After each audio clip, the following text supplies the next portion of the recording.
internet addiction. Today, we are more and more using our devices, we are more and more basing our lives on our devices. We need to check the emails constantly, we use our social media apps. If we go to travel somewhere, we need to post it on our social media. Internet has become crucial and essential part of our lives. But what happens if use of internet becomes our only and main concern throughout the day? Then we talk about internet addiction. When we talk about internet addiction, there are several signs that a person is addicted to internet. First, we can probably see a lot of our friends, a lot of our colleagues, and a lot of young people we work as youth workers with that are constantly on their phones, checking what is happening. A lot of times when we organize meetings of local youth clubs, we can see young people on their phones. But how to know when that is just a normal 21st century use of phone, and how to know when that becomes an internet addiction? There are several signs of internet addiction that we presented in our material. First of the signs is the urge to constantly use internet, to constantly be online. This urge can be shown in a way that we are constantly searching for to see if we are connected, if there are new notifications, to see what is happening with our internet and why the internet is maybe not functioning. Second sign is losing the control over the time. What does that mean? That we go on, for example, TikTok, and when we look at our watch, already hour and a half is gone and we thought it was only few minutes. Third sign is anxiety. Anxiety comes in different forms and formats. We can talk about anxiety when we are disconnected from our phone. We need to leave it at the charger, or when we don't have internet connection. Fourth sign of internet addiction is the need to use the internet for longer periods of time in order to feel any satisfaction. That can be plastically described as a way that we need to check our internet in order to be able to function. We need to check our social media, we need to check maybe our mails, we need to check if there are new videos on TikTok, etc. Almost the last sign is neglecting other parts of our lives and focusing just on internet. And this is point of time when we can see that internet addiction is really severe, because we are just focused on our internet, on our connection, on checking the notifications, checking what is happening in the online surrounding, while we don't think about and we don't give attention to our real life surrounding. This can be plastically seen, for example, when huge life events happen. We go for a wedding and then we are on our phone constantly, or we go to a birthday party. If we're a young person, we go to our friend's birthday party, but we are constantly on our phone checking what is happening. We cannot be separated from our phone. And last but not least sign is continuing with internet addiction without paying attention on anything that is happening around us. Maybe there is an urgent test that we need to prepare for in our school, or we need to prepare for some big life event, but no, we are still focused on scrolling through social media and losing hour after hour of our life. Then types of internet addiction. We need to make differentiate what are the different types of internet addiction. One of the first one is addiction to social networks, social media, and this is Facebook, Instagram, TikTok, and much more. Second type of internet addiction is addiction to online games. Constantly being addicted to our games, going to the next levels of the games, waiting for some upgrades in the games to happen or to unlock for us to be able to continue playing our games. Then we have gambling or online gambling addiction, being addicted to checking the results of the matches, being addicted to playing poker online, etc. Fourth type of internet addiction is addiction to online shopping, going constantly on eBay, on Amazon, or on Wish and many other apps, and going there just to feel satisfied with ourselves by buying new things. Or it doesn't have to be just buying, it's enough to be our need to constantly check if there are new merchandise that we can buy online. Fifth type of internet addiction is addiction on the constant search for new information, constantly checking on something, constantly checking the information. When we go out with our friends, constantly checking if some information from the conversation are correct, if we need some statistical data. And last but not least is cyber sex addiction to internet, and this the last type of internet addiction is actually something that we need to be careful to differentiate between the addiction and between being bullied through extortion and different types of negative side effects that are connected to cyber sex. Next, we talk about prevention of internet addiction. How to prevent internet addiction, how to be aware. First step is always to be aware. We need to check how much time we spend online. Check a lot of our smartphones have now those options to check how much time we spent in the last 7 days, 14, etc.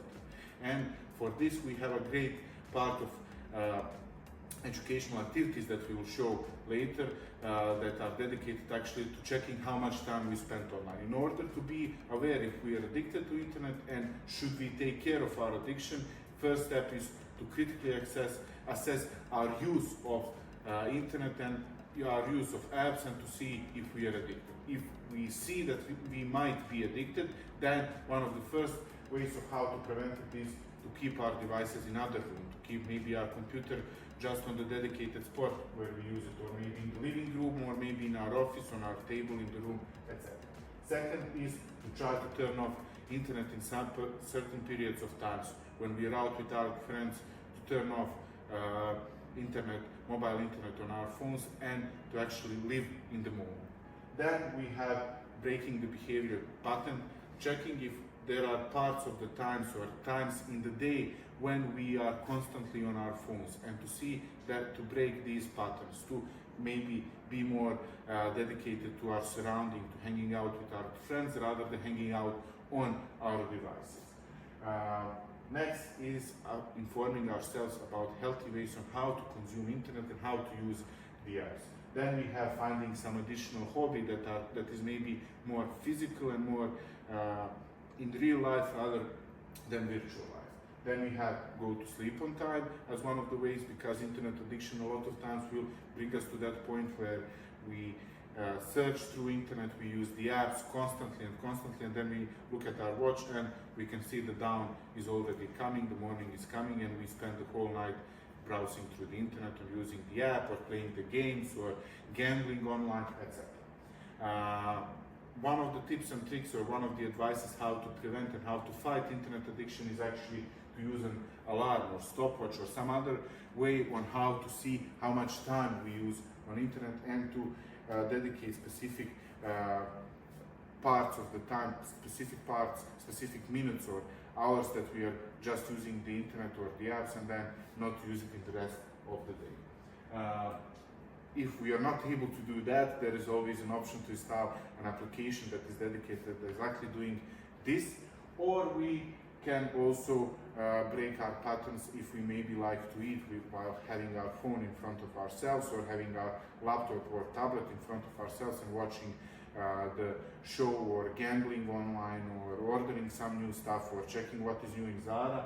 We can always break this pattern and say, okay, we are not eating anymore with our devices, we are eating on our own or with our friends or with family, etc.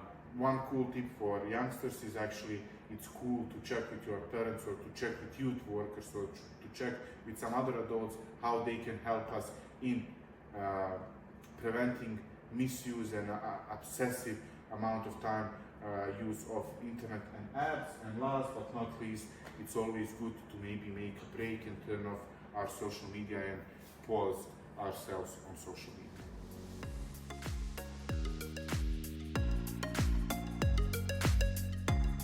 Welcome to the next part of our webinar, where we talk about the session dedicated to internet addiction. This session is actually based on everything that we said so far in introduction to internet addiction and defining the internet addiction, and what are the symptoms and how we can recognize it. So the objectives of this session is actually to help participants learn more about what is internet addiction, to help them define what are the symptoms and how we can recognize internet addiction, and of course how to fight against the internet addiction, and how to help our friends or our colleagues or young people we work with. Since this workshop is dealing with the basics of internet addiction and introducing what internet addiction is and how to deal with internet addiction, it is both applicable and really applicable both to the groups of young people and youth workers. If you work with young people, you will be more focused on understanding and helping them understand internet addiction and what it's about and how to recognize it and how to know on time when it's a good point in our life to rethink how much we use our devices. If you implement this session, this workshop with youth workers, you will talk about it on some higher level and more about recognizing how our youngsters are maybe using too much time, spending too much time on their devices and how to help them out. Based on that, we have the objectives explained. Ideal duration of this workshop, of this session is 90 minutes, but in practice it would be beneficial if you would have around 100 minutes up to 2 hours or 120 minutes, because this session has a lot of practical parts. This session has role plays and scenarios that participants need to go through. You will need really basic materials for this session, some pens and pencils, some A4 papers, and of course handouts with case studies. If you implement it in groups where everyone brings their own devices, you don't even need to print handouts, and you can make it a more eco-friendly way of running the session and running the workshop. And we start step by step. In first step, you will ask participants to take their smart devices and to see if they have app on their devices, to see how much time they spent online in last 7 or 15 days or last month or 2 months, whatever period you decide is best applicable for the group you work with. And of course, they will need to analyze. If they don't have this app, you will adjust according to that, and you will ask them to check maybe the apps and try to figure out how much time they spend, try to calculate on their own how much time they spend in each app and what are the most used apps on their smart devices. Then in the second step, we have you as a facilitator. After everyone had a chance to see how much time they spent, and a lot of times you will have people who say they spent from 4 to 5 hours per day on their devices, or 40, 50 and plus hours on their smart devices per week. And this is a great introduction to theoretical inputs, to understanding what internet addiction is, defining internet addiction, and then in the second part, some characteristics of internet addiction, and of course providing some discussion. For the discussion, you can ask participants, did they know these facts? Were they aware about this? Do they know some of their friends or some of their youngsters they work who they think are really addicted? And you can always add on some of the questions that we suggested here, such as how much time do you spend online daily? Have you ever felt maybe anxious because of the time you spent online, etc. In the third step, this is where the fun part of the session happens. This is not the part where you put a lot of theoretical inputs, but you actually give a chance to participants to go on their own and analyze a real life scenarios. We provided you with 4 case studies that you can have them printed out, or you can share them in digital format. And one of the examples is John, who is a 17 years old high school student who spends from 8 to 10 hours per day on his devices playing the games. He's always late, etc. And for each of the case studies, participants need to discuss, is this realistic? Needs to discuss what would they do if they were their peer, what would they do if they were their youth worker or professor or teacher, depending on which group of educators or youngsters you work with. You give around 30 to 40 minutes to participants to discuss and actually prepare role plays based on the scenarios. You can add additional steps depending on how advanced the group is, so they can maybe have a task to additionally develop what happens after this scenario to make scenario longer, and they need to prepare role plays. After everyone had a chance to prepare the role plays, we go to the next step, which is actually showing the role plays. Participants go in the circle and one by one groups present the role plays, present what is happening in their case studies, and after each role play you give a chance to the rest of the participants to discuss a bit about it. You can always ask questions such as, is this realistic? How would you behave in this situation? How would you help to this young person? How would you react as a peer, how would you react as a teacher, and different roles that we have around young people that might be addicted to internet.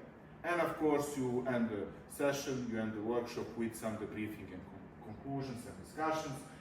Here we didn't put a lot of questions for discussion. We gave you more advices to see what will happen during the role plays, what will happen during the first part of the session, and then you can base your debriefing and conclusions on what came out from the group. We have some modifications here. You can always use Zoom or Google Meetup or Microsoft Teams or WebEx or any additional application. You can go in GatherTown if you have a group of young people. This would be interesting experience to use GatherTown for this session. And some tips and tricks is that you need to prepare yourself with the case studies depending on your country, your local realities, depending on where you implement the workshop, you need to adapt it to the circumstances, and you can always develop new scenarios and adapt existing scenarios. You can adapt the names, adapt the realities, etc. And expected outcomes, as we said in the beginning, participants will understand a bit more what is internet addiction, they will know more about symptoms of internet addiction, and they will be more prepared to recognize internet addiction when they see it in other young people, or as youth workers and teachers when they see it in young people they work with, and they will be more critically prepared to discuss it and to reach out and help and see what are the ways to help fight internet addiction.